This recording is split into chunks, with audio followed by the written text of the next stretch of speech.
Novamente, excuso-me em nome aqui da Uniregistral do atraso no início dessa programação, mas só estamos conseguindo transmitir graças à competência e ao empenho denodado da nossa parte técnica e da equipe de administração. Faço a minha saudação ao Dr. Francisco Raimundo, reitor da Uniregistral, que é a entidade que patrocina esta nossa atividade acadêmica, e aqui saúdo os que se encontram presentes, Dr. José Modesto Passos, assessor da presidência da Associação de Direito Público do Tribunal de Justiça de São Paulo, Dr. Mauro Antônio Rocha, Dr. Amanda Gil, Conde Júlio, a Laura Porto e o Dr. Ulisses da Silva, que aqui se encontram para o nosso prosseguimento dos comentários de glosa dos registros sobre registros, desta feita número 34, com que encerramos o princípio do trato consigo. Como de hábito, vamos fazer o sorteio de 3 livros. Para aqueles que, durante a transmissão, compartilharem a aula publicamente, sortearemos esse livro de Theodore Dalrymple, O Prazer de Pensar. Já tivemos outra vez o sorteio desse livro. Para os que estão inscritos na nossa base do EAD, não é? Da página da Uniregistral, vamos sortear 2 livros. Mais uma vez, O Diálogo das Carmelitas, de Jorge Bernanos, que eu considero uma obra de riquíssima leitura, e esse livro muito interessante que acaba de ser publicado em Porto Alegre pela professora Bianca Schädler, sobre ata notarial. É um livro de direito notarial, mas interessante e de algum modo também interessante para os registradores de imóveis. Bastaria pensar na possibilidade de examinar uma ata notarial nos casos do processo extrajudicial de uso capião. Esse livro, a doutora Bianca Schädler deu-me a honra de prefaciá-lo. É um livro que realmente tem um grande valor científico. Gostei muitíssimo. Então, esses 2 livros, mais o anterior, serão sorteados ao final da nossa aula. Quero também anunciar algumas coisas. O lançamento por via eletrônica no dia 18 de maio próximo desse boletim de jurisprudência das câmaras do Tribunal de Justiça de São Paulo, notas e registros públicos. Esse trabalho vai estar à disposição de todos no site do Tribunal de Justiça, na página da biblioteca desse tribunal, e é um trabalho que me parece supre uma lacuna, pelo menos uma lacuna consolidativa. Deve-se à elaboração desse conjunto jurisprudencial, a que eu vou me referir um pouco mais adiante, há uma sugestão de um pesquisador do Tribunal de Justiça, colaboração das chefias correspondentes, mas especialmente ao ingente esforço do Dr. José Modesto Passos, que foi quem coordenou tudo isto. De que se trata? Se trata da coleta de julgados sobre registros de notas das câmaras das seções de direito privado, direito criminal e direito público do Tribunal de Justiça de São Paulo. É claro que isso sempre pode ser pesquisado por via informática, mas isso não estava consolidado. Então, nós pretendemos lançar um boletim com uma certa periodicidade para reunir esses julgados e suprir, assim, uma lacuna de jurisprudência pretoriana nos temas de registros públicos, incluído o registro de imóveis, naturalmente, e de notas. Essa aqui é uma versão impressa do número 0, ano 1, do lançamento desse boletim. Agradeço publicamente ao Dr. Josué pela excelência do trabalho. Quero, por último, antes de iniciar a nossa aula, anunciar mais 2 coisas. Em primeiro lugar, na sexta-feira, a realização do nosso Pinga-Fogo. Pinga-Fogo desta sexta-feira vai, sobretudo, exatamente, o Dr. Ulisses aqui me indica a honrosa presença, já esperada presença do Dr. José Modesto Passos no Pinga-Fogo, ao lado do Dr. Narciso Orlando Neto e da minha pálida coordenação. O tema do Pinga-Fogo desta sexta-feira será, sobretudo, o do Operador Nacional do Registro, que o grande especialista nessa matéria hoje é o Dr. Josué. De modo que esperamos ali discutir um pouco mais metodicamente essa questão do ONR, que tomou corpo, apresenta debate de todos os lados, posições adversas. Será muito interessante verificar esses argumentos e ver como isso será tratado. E a propósito também do ONR, nós temos também prevista já a realização do primeiro seminário brasileiro das centrais estaduais do registro de imóveis eletrônicos. Será na sexta-feira, dia 26, no Hotel Jaraguá, a partir das 9 horas. As inscrições já estão abertas no site da Arisp, são inscrições gratuitas. Haverá transmissão também pela via da internet e a presença de excelentes autoridades jurídicas e técnicas para tratar de vários temas ligados ao ONR, até mesmo o tecnológico, que parece-me que eu dizia há pouco ao Dr. Mauro, que o tecnológico é, de certo modo, o mais periférico, o mais acidental do momento, não é o mais importante, embora tenha também a sua importância. Então será aqui em São Paulo, no dia 26, Conde Júlio, não perca a data, inscreva-se. Bom, vamos aqui encerrar o princípio do trato consecutivo, com que também se encerra o texto original do primeiro volume dos registros sobre registros. Isto aqui é a produção da Amanda e da Laura Porto, que deram-me a honra de fazer um trabalho magnífico com o índice remissivo referente a todos os textos publicados do registro sobre registro, do número 1 ao número 34. E vai ser enviado para a editora. Não, logo espero que tenhamos um volume concentrando tudo isso com índices. Tiveram elas a paciência de reler todos esses textos e fizeram um trabalho admirável aqui, pelo que eu sou muito grato e publicamente reconheço o trabalho de ambas. Vamos então à última parte do princípio do trato consecutivo. Na medida em que o encadeamento das alienações e onerações imobiliárias, secundum tabulas, ou seja, segundo os registros, deva ser formalmente rigorosa, já vinha insistindo muito nisso, a consecutividade é um problema formal. Entende-se que a ruptura, ainda que apenas formal, do trato consecutivo, que é um meio de expressão técnica da legitimação registral e do controle tabular da licitude dos atos de disposição, mero controle tabular. Na reunião anterior, nós lembramos bem que é perfeitamente legítimo realizar-se um negócio sem que haja a consecutividade tabular ainda, desde que a altura em que se vai registrar se preenche esse requisito, essa condição. Então, a ruptura do trato consecutivo configura ou não uma ilicitude, sempre imporá alguma sorte de retificação. Podemos essa ideia. Retificar é, de algum modo, endireitar, tornar reto. A palavra retificar vem exatamente desta palavra latina. Portanto, retificar é tornar alguma coisa reta, alguma coisa que, de algum modo, se desvia da retitude, da retidão, se torna reto por meio de uma retificação.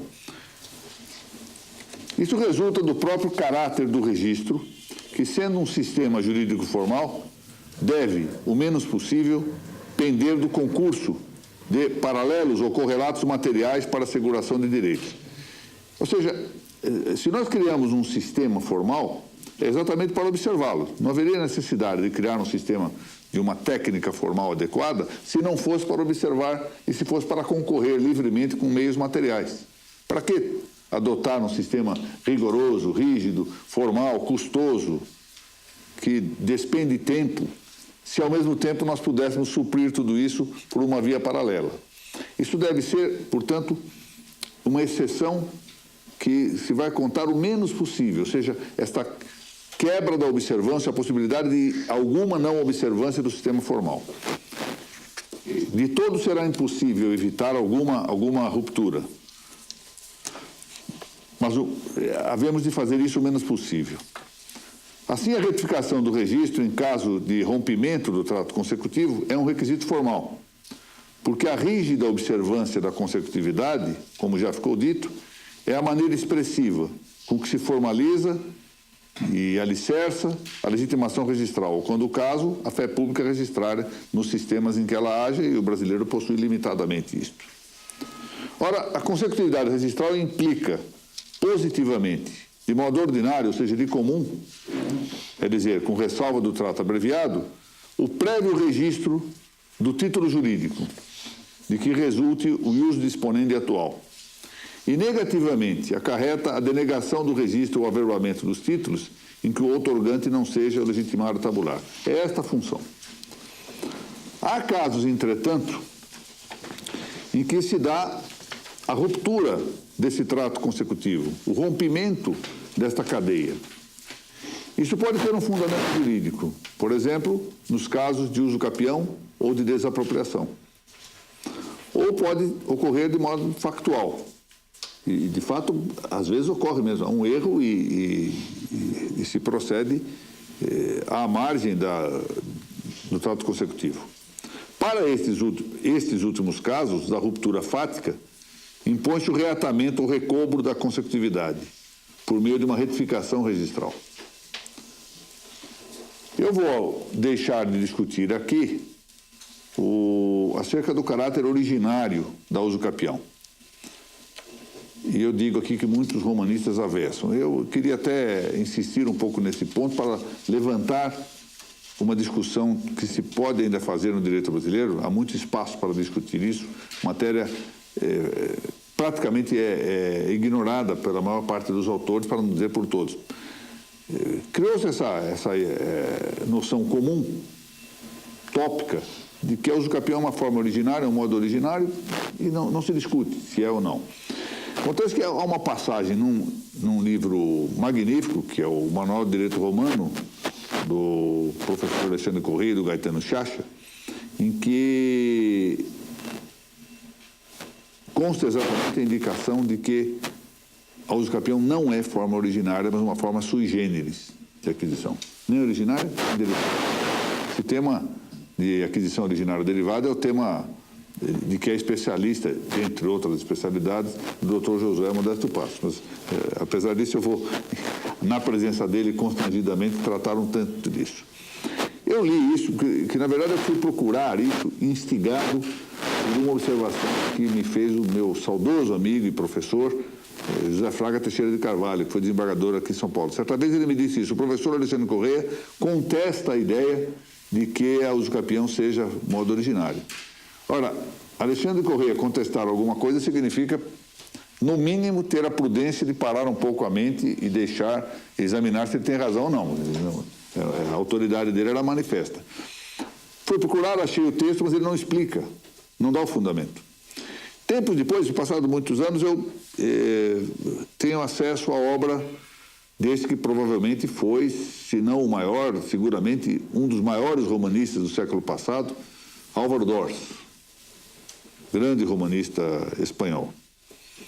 E o Álvaro Dors diz a mesma coisa.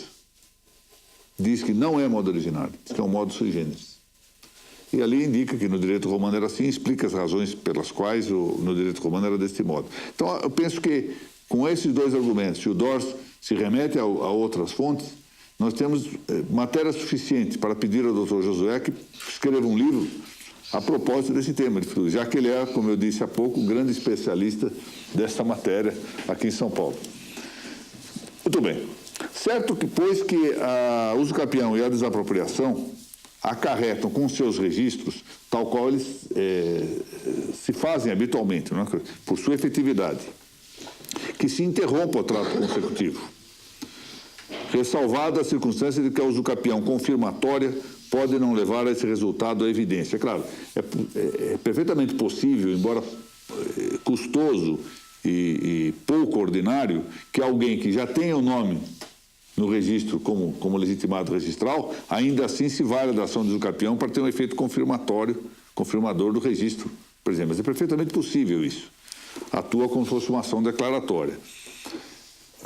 Fora essa situação, em todos os demais casos de uso capião e desapropriação, o que nós temos é uma interrupção do trato consecutivo.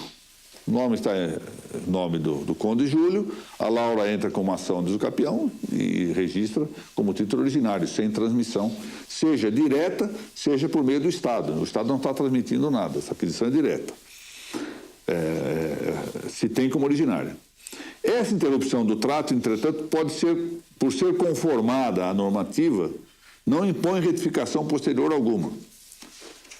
Ao inaugurar-se com os registros da usucapião e da desapropriação, pense aqui em bens dominicais, uma nova linha filiatória do imóvel, traduz-se no registro, portanto em tábula, em forma, o excepcional concurso extratabulário de direitos com transcendência real. Isso é interessante. Apesar de nós termos um sistema formal, reconhece a aquisição da propriedade fora do registro, com a usucapião e com a desapropriação. Ou seja, com a sujeição que se reconhece na desapropriação e com o suposto caráter originário, ou sui generis, se quiser, operado, em todo caso, fora do registro, à margem do sistema formal.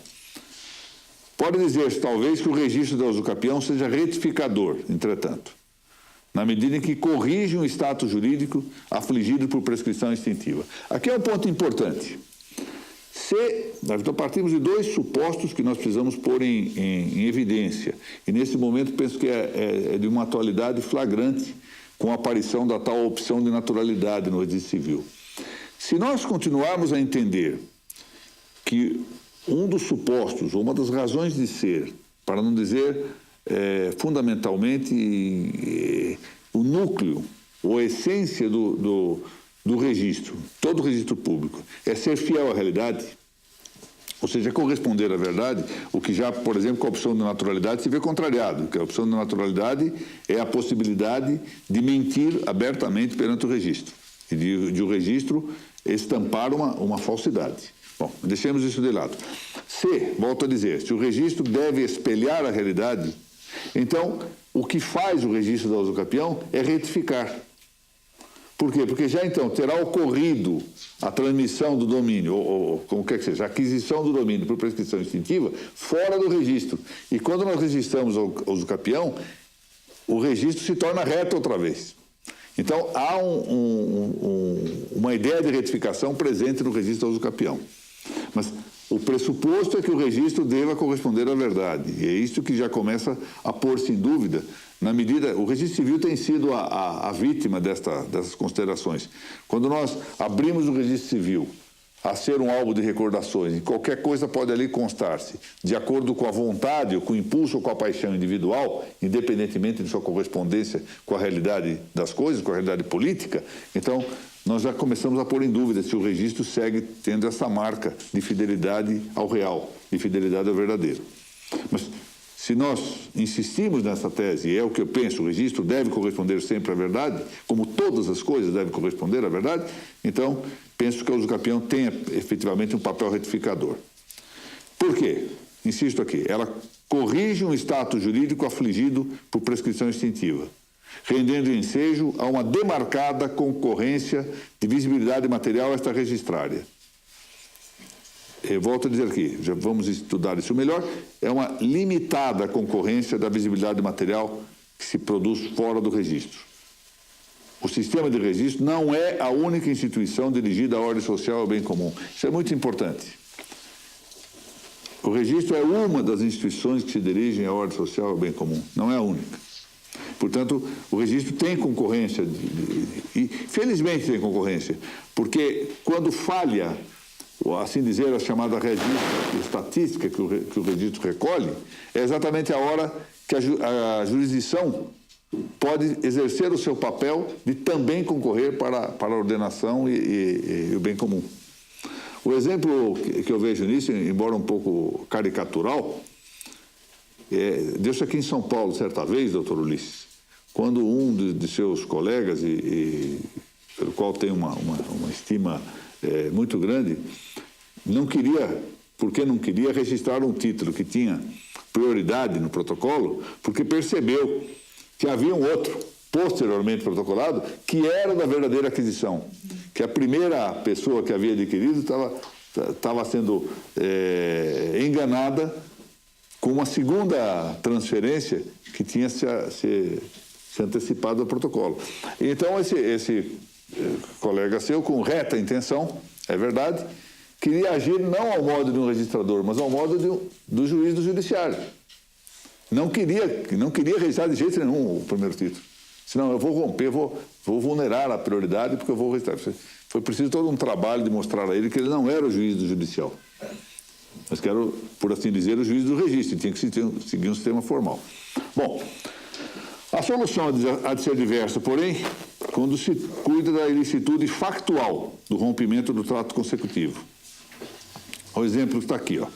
Um imóvel que tem por legitimado registral Tício é objeto de uma disposição oriunda de Melvio, que assim o vende a Semprônia, inscrevendo-se o título dispositivo por erro cartorário. Isso pode ocorrer, eventualmente pode ocorrer. Claro que não é o comum das coisas. Felizmente, o registro de imóveis no Brasil atua ordinariamente muito bem. E isso se controla cada vez melhor. Era mais difícil antigamente, agora com o sistema informático se tornou mais fácil de controlar. E aqui em São Paulo, com a criação das chamadas fichas dos sistemas, dos direitos chamados direitos contraditórios, conseguiu-se evitar o risco, o senhor se lembra disso, de tramitação simultânea de 2 títulos, com que, dependendo da rapidez de um escrevente, um título podia registrar-se à frente de outro e quebrar o trato consecutivo. Muito bem. Instala-se com isso, em lugar do trato consecutivo, o chamado tractus per saltum, ou seja, um trato por salto, salteado, com que se maltrata a cadeia de titularidades que formalmente alicerça ou estadeia a legitimação registral. Sendo o caso, às vezes não é legitimação registral, é fé pública. Eu parei aqui um pouco porque eu não gostei dessa palavra maltrato que está aí, não é? Trato e maltrato, isso o som fica e a gente escreve.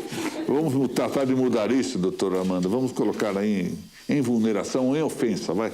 Vamos colocar em ofensa. Da cadeia de titularidades que formalmente estadeia a legitimação registral. Parece logo avistável o cabimento de cancelar-se a inscrição ilícita por nulidade absoluta de pleno direito. Mas, eis o ponto. No quadro atual da normatividade brasileira, não há exigência de pretensão específica diretamente voltada à declaração deste nulum. Ela não se exclui da contenciosidade autônoma. Eu cito alguns artigos da Lei de Registros Públicos, o 212 e o 216, que permite essa contenciosidade autônoma. Mas não há nenhuma exigência de que se declare essa nulidade por meio de uma pretensão específica. Admite-se mesmo o reconhecimento judicial da nulidade em incidente de algum processo, tanto em via de jurisdição administrativa, quanto em via contenciosa, observados em todos os casos, em todos eles, os direitos de defesa e de contradição, por força do artigo 214 e do artigo 5º da Constituição Federal de 88. Antigamente, doutor Luiz, antes da Constituição de 88, as correções de erros evidentes se faziam como princípio da verdade sabida. Era sempre assim, se averbava, pronto, não se ouvia ninguém, e a verdade é que não dava muito problema, né? Verdade. Agora, em todo caso, parece melhor, como um princípio formal importante, ensejar o contraditório e o direito de defesa. Ou seja, tem que corrigir, vamos corrigir, mas vamos ouvir todos os interessados, ainda na via administrativa. Nada impede, porém, que medeie consentimento dos interessados. Claro, descobrem o equívoco e atuam para corrigi-lo. Em direta atuação extrajudicial, possam eles postular e obter a retificação dos assentos errôneos. Para o direito brasileiro, mediante documento hábil, sim, o inciso 3º do 250 da Lei 6.015, pode requerer-se o cancelamento de qualquer dos atos do registro. Isso está no caput 250. E esse referido documento hábil pode resumir-se à manifestação de consentimento de todos os interessados, a saber, todos os que possam ser afetados pelo reatamento do trato consecutivo. De maneira que essa solução retificadora, diretamente dirigida ao registro, portanto vai dispensar a via judicial, não exige sequer instrumentação pública e afasta-se da exigência por exemplo, prevista na normativa espanhola, de uma acta pública de notoriedade. Se não há exigência no direito brasileiro de escritura pública para corrigir um equívoco desse, desde que todos os interessados manifestem seu consentimento formal. Até aqui se cuida do cancelamento de registros atritados com a consecutividade.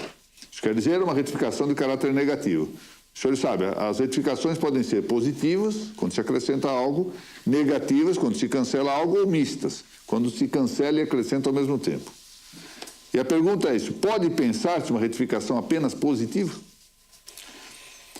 O cancelamento registral, de acordo com a normativa brasileira atual, admite que... Tira esse no Brasil também aí, tá vendo? Isso aqui deve ter sido resultado aí do ataque cibernético, né? Tanto erro assim. Admite que sua inscrição se perfaça a requerimento unânime das partes, a requerimento do interessado instruído com documento hábil e em cumprimento de decisão judicial transitada em julgado. 3 hipóteses, portanto, para o cancelamento. Esse cancelamento é uma espécie retificadora favorecida nos limites da Lei 6.015, em relação a todas as demais. Bastando que nós consideremos a esse propósito a tipologia das retificações positivas ou mistas, que, segundo o disposto no artigo 213 da mesma Lei de Registros Públicos, são suscetíveis de requerimento do interessado. Todavia, prevendo o Código Civil brasileiro mais amplamente, em seu artigo 1247, se o teor do registro, estou lendo aqui entre aspas, né? Se o teor do registro é exprimir a verdade, poderá o interessado reclamar que se retifique ou anule. É controverso que as hipóteses listadas no inciso 1º do 213, que são várias, aí eu não vou ler tudo isso, hein? Sejam taxativas. Ou seja, essas hipóteses são taxativas? Vou explicar. 1247 do Código Civil, diga-se de passagem, é posterior à Lei de Registros Públicos, e, embora seja um código, tem a mesma natureza de lei ordinária da Lei de Registros Públicos. Diz-se, bom, a Lei de Registros Públicos é uma lei especial, é certo, é um argumento que se tem que considerar. Mas, na verdade, o 1247 vem e trata bastante amplamente do tema. Se o teor do registro não exprimir a verdade, pode o interessado reclamar que se retifique ou anule, independentemente, pois, das 7 hipóteses previstas no inciso 1º do 213. Então, precisamos discutir, é taxativa essa lista do 213 ou é exemplificativa? Está em números apertos. Tomemos aqui 2 ilustrações para tentar sustentar, com base em exemplos, me parece aqui mais claro, o posicionamento que tenho por admissível. Um caso efetivamente ocorrido numa comarca litorânea aqui do estado de São Paulo. Eu participei dessa, eu vou contar o que houve, o texto aqui corresponde o segundo parágrafo do item 236, mas eu vou contar o que houve.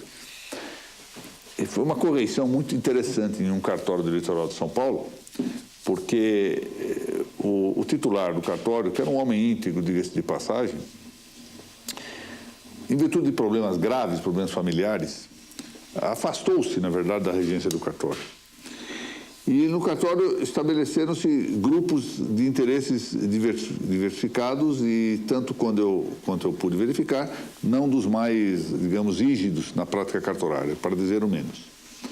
Esses grupos pelejavam entre si, de maneira que a correção foi muito difícil de fazer. Estava lá o doutor Narciso, o Orlando Neto, o doutor Hélio Lobo Júnior, o doutor Zé Renato Nalini e eu, fazendo essa correção. Foi muito difícil de fazer, porque cada vez que um de nós se levantava da mesa onde estava corrigindo alguma coisa e voltava, encontrava um bilhetinho acusando alguma prática irregular ou mesmo uma matrícula que havia um defeito. Não sabia de quem vinha, nós estávamos sendo... Era melhor gravata do que estava ocorrendo lá dentro. Pois muito bem. Aconteceu que, num determinado caso, um lote de terreno possuía 5 registros sucessivos com manifestos vícios de continuidade.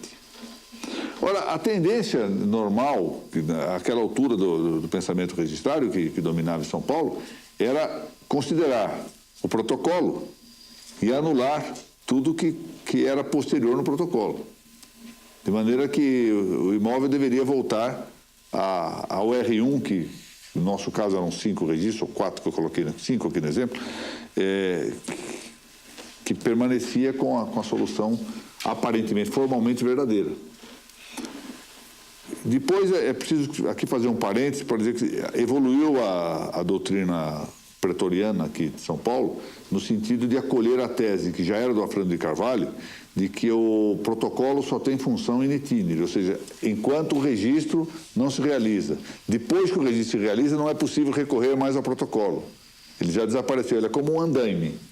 Realizou-se o registro, retira-se o andaime. Na via jurisdicional é possível discutir, mas na via registral não é possível mais voltar atrás e voltar ao protocolo para fazer um controle de um registro já realizado. Bom, acontece que todos os interessados foram ao nosso encontro lá, quando souberam da briga, e reconheceram que o verdadeiro titular do domínio daquele lote era o 5º registro, o do 5º ato registrado. Aquilo era, na verdade, neste caso específico, foi realmente um desconcerto do trabalho, não houve má fé. Mas se nós adotássemos a figura estrita de controle formal, tinha que necessariamente restabelecer o R1. Isso imporia um custo exagerado para todos de fazer novos registros até chegar. Então, reconhecemos, e a solução correcional foi de anular o R1, R2, R3, R4 e manter o R5, que era o que correspondia à verdade das coisas. Então, claro, é uma solução excepcional, mas que contou, para isso nós elaboramos um documento lá em que todos assinaram, renunciando às suas pretensões, o consentimento formal de que o imóvel se inscrevesse, mantivesse a inscrição do imóvel com o titular verdadeiro. Portanto, aqui, essa solução, reatou-se o trato consecutivo mediante uma averbação canceladora dos 4 primeiros registros. Segunda hipótese, Tício, titular inscrito relativamente ao domínio de determinado imóvel, celebra com Melvio um ajuste de venda e compra desse imóvel. Melvio, por sua vez, pactua outra venda do prédio em favor de Semprônia. Ambas as escrituras são levadas ao cartório de registro ao mesmo tempo, mas ao inscrevê-las por engano, registra-se primeiro a aquisição de Semprônia e depois a de Melvio. Suponha-se que o protocolo observar a ordem consecutiva das aquisições. Isso acontecia antigamente, antes de se criar aqui em São Paulo as fichas de direito contraditório, porque qual era a prática de alguns cartórios? Trava um título. O cartório ia, retirava a matrícula, verificava no primeiro momento, fazia já o controle da disponibilidade, o texto correspondente, e aquilo ia para uma outra seção. Entrava um segundo título, apanhava-se a matrícula novamente, no mesmo lugar, verificava a disponibilidade, imagina que os títulos fossem contraditórios. Verificava a disponibilidade, fazia também a redação, devolvia a ficha para o local onde ela estava, e aquilo ia, na verdade, para um datilógrafo. Porque o datilógrafo tem como função datilografar. Ele escreve, ele não vai verificar mais de novo o que outras sessões já viram. E isso, então, podia dar-se o caso de inversão, que era esse caso. Ou então, se os títulos eram contraditórios entre si, podia levar à circunstância de que o posterior se registrasse antes do que tinha vantagem no protocolo. Corrigiu-se isso mediante, naquele tempo, o sistema das fichas de direitos contraditórios. Então, quando entrava o imóvel, criava-se uma ficha de, olha, a matrícula tal está sendo afetada. Então, toda vez, quando ia se ver aqui, essa matrícula está batendo aqui o nome, ou pelo nome do titular, ou pelo número da matrícula, ou pela designação do imóvel, se podia fazer um controle e evitava esses riscos. Ou seja, o risco de que durante a tramitação simultânea de 2 títulos se produzisse um erro que não ocorreria se a tramitação não fosse concomitante. Pois bem, a pergunta que se faz aqui nesse meu exemplo, ou seja, havia 2 títulos, Tício vendendo para Melvio, Melvio vendendo para Semprônia. Na hora de registrar, houve um engano de quem datilografou isso. Registrou o primeiro de Semprônia e depois o de Melvio. A pergunta, portanto, que se põe, rigorosamente, dada também a necessidade de encadeamento visível na matrícula, formalmente visível na matrícula, teríamos que dizer, bom, então tem que anular o primeiro registro e registrar abaixo novamente. Isso implicaria toda uma discussão sobre emolumentos, e além dos esforços de tempo e pessoal para fazer esse ato. Então, a pergunta que eu faço aqui é se essa solução era realmente a mais econômica, de cancelar os 2 registros ou apenas um, e após o averbamento negativo, proceder a novas inscrições positivas. Ou se poderia bastar uma averbação que referisse à mudança de ordem dos registros anteriores. Assim me parece que isso basta, operando uma retificação positiva. É uma questão controversa, mas que aparenta mais razoável no sentido de adotar-se uma praxis menos dispendiosa. Essa questão é uma questão delicada porque envolve o risco expansivo da informalidade. Nós precisamos tomar cuidado também com soluções que sejam essas soluções muito informais, soluções mais econômicas, soluções... Nem sempre a solução mais econômica é que deva ser adotada.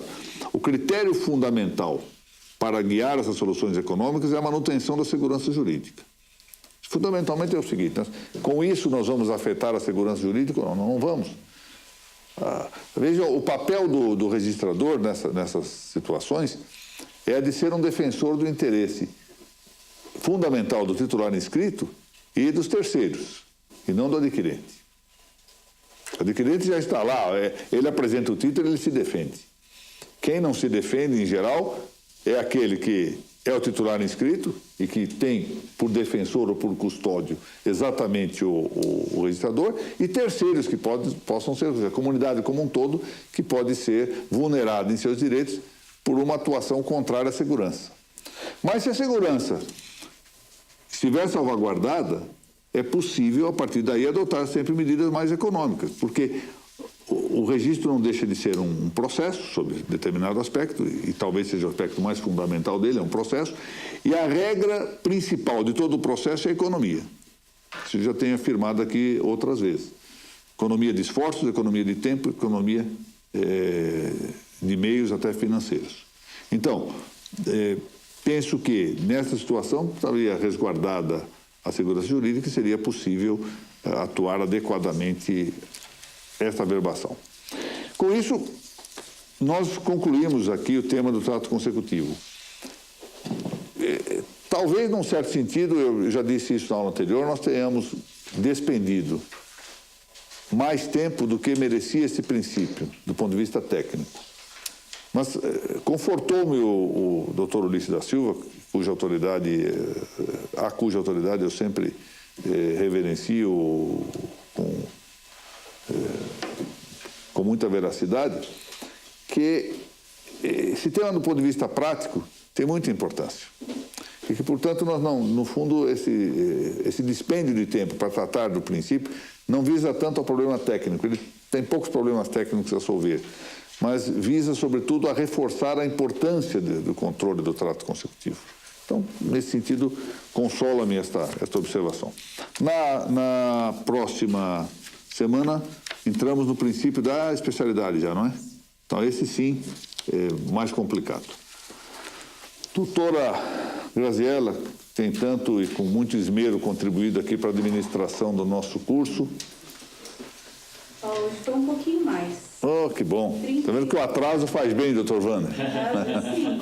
Só para comentar, enquanto ela prepara aí, eu digo o seguinte, nós temos técnicos aqui que são também artistas. E o Wander é um desses, que é um mestre em toda a arte de fotografia e cinematografia, emprestando o seu trabalho aqui para nós. E desejar também a pronta recuperação do Felipe Nunes, está fazendo falta aqui entre nós. Que ele se recupere rapidamente. Hoje as notícias são muito favoráveis e esperemos que ele volte em breve. Podemos sortear? Podemos. Primeiro, quanto foram os compartilhamentos? 31. Um pouquinho maior. Um pouquinho maior, pessoal. O povo está tímido. Vamos lá? Muito bem. Então foi o 11... Maria Ornelas. Maria Ornelas. Sim. Muito bem. O prazer de pensar. Agora dos inscritos que se inscrevem gratuitamente. Exatamente. Se inscrevem gratuitamente e ainda recebem sorteio de livro. E nem precisa assistir as aulas ainda por cima. Então, dentre os 306, vamos lá. Tá bom, Bernanos primeiro.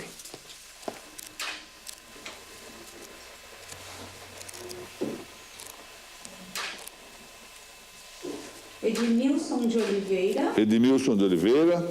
E a ata notarial da Bianca Schedler. Da Bianca, é 167, vamos ver quem ganhou. Ronaldo José Marques Júnior. Ronaldo José Marques Júnior. Parabenizo, pois, a todos os sorteados. São livros interessantíssimos, vão gostar. Quero novamente lembrar-lhes que na sexta-feira temos o nosso Pinga Fogo. Aqueles que eu sinto-me muito honrado quando as pessoas me mandam perguntas. Às vezes eu consigo respondê-las, às vezes não consigo, e frequentemente não consigo respondê-las a tempo. Mas queria chamar a atenção que o caminho próprio para essas perguntas é exatamente o Pinga Fogo.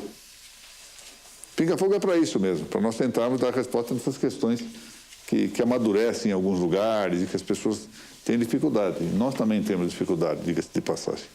Então, mandem perguntas para o Pinga Fogo. Na sexta-feira agora vamos ter a oportunidade de discutir, sobretudo, o tema do Operador Nacional do Registro, com a presença sempre importante do Dr. Narciso Orlando Neto, que é uma autoridade consagrada do direito imobiliário e imobiliário registral do Brasil, e nesta sexta com a presença não menos honrosa e importante do Dr. José Modesto Passos, que é, sem nenhum favor, a autoridade do momento em matéria do Operador Nacional do Registro, tamanha profundidade com que se dedicou a estudar este assunto, até mesmo em cotejo com doutrina estrangeira, com doutrina alemã e tudo. É realmente importante que nós ouçamos as manifestações dele no Pinga Fogo de sexta-feira. Lembro também que na outra sexta-feira, as inscrições já estão abertas no site da Arisp, inscrições gratuitas. Haverá o primeiro seminário brasileiro das centrais de registro de imóveis eletrônicos. Um seminário importante que contará com a presença de várias autoridades de todo o Brasil. Um seminário realmente de muito relevo. Todos estão convidados, será no Hotel Jaraguá, às 9 horas, a partir das 9 horas, vai o dia inteiro. Os banners foram ricamente elaborados aí pelo Vanner. Banner pelo Vanner, exatamente. Agradeço novamente a presença de todos, a presença daqueles que nos assistiram pela via eletrônica e meus cumprimentos ao doutor Francisco Raimundo e à doutora Maria, que está se empenhando muito na realização desse seminário. Acho que todos nós devemos ser gratos, porque nesse seminário se discutirá a sorte institucional do registro de imóveis nos próximos anos. Muito obrigado e até a semana que vem. Novamente, meus cumprimentos à equipe técnica que valiosamente conseguiu colocar o programa no ar hoje. Muito obrigado.